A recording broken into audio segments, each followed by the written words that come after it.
Okay, now let's bring in Dr. Perry, Barbara Perry, that is, Director of Presidential Studies at the University of Virginia's Miller Center, where she co-chairs the Presidential Oral History Program. Dr. Perry, good to be with you again. Talk to us about the importance of Kamala Harris's speech tonight as she accepts the Democratic Party's nomination for president and the historical significance of it. Well, let's start with the first. What does she need to do? She needs to do what most presidential nominees need to do, but she needs to start where some of them don't have to. That is, if they're running for a second time. In the case of former President Trump, he's running for a second time, third time really. He's well known. She's not so well known. And so she has to introduce herself to those who may not know her, tell about her compelling life story. And then she has to present some of her policies, if not all of them, but certainly in the domestic and foreign policy realm, touch on the high points, give a few details. She needs to separate herself from her opponent. Why is she different? Why should people vote for her instead of for Donald Trump? And then all politicians at these conventions, all those who are presidential candidates, need to fire up the troops. Think of a pep rally. And so I guess it's particularly appropriate that she chose a football coach, a former football coach, as a running mate. But she needs to unify the party, fire them up, and send them out into the trenches for the next 70 days or so till November 5th. And these are important historically. Sometimes they go down in history as being important. For example, in the case of FDR telling Americans at his convention in 1932 for the Democrats that he had a New Deal to propose for Americans to try to get them out of the depths of the Great Depression. And to this day, we talk about the New Deal presidency and his policies. Barack Obama really had to introduce himself in 2008 because he was not that well known to a national audience. And he gave a great and inspiring speech at a football stadium in Denver.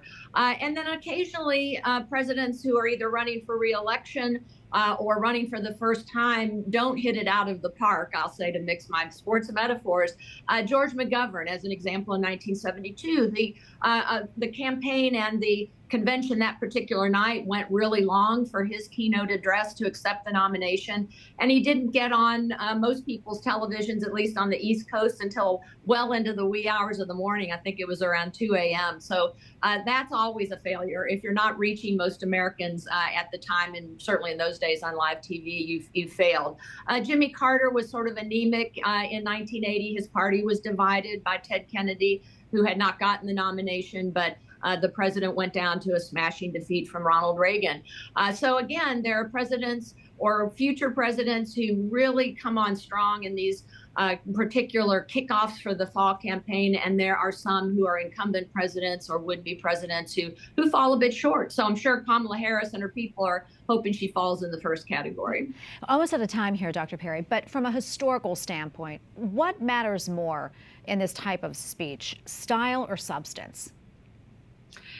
I think both, but I do think style probably comes first at this point. I would say debates should be more, presidential debates should be more about substance. But you can't get up and what some people used to say about President Kennedy, oh, he was more style than substance, or Ronald Reagan was more the actor than he was in terms of substance. But Ronald Reagan and Kennedy, for that matter, were really good at both the style and presenting themselves well and charismatically. They were that way by nature, but also they knew how to give a compelling speech. They were great communicators. But in addition to that, they could paint in broad strokes with broad brushes. And again, FDR is the same. They could come up with a broad topic or a broad label that people could sort of take away with them, and again, sometimes go down into history.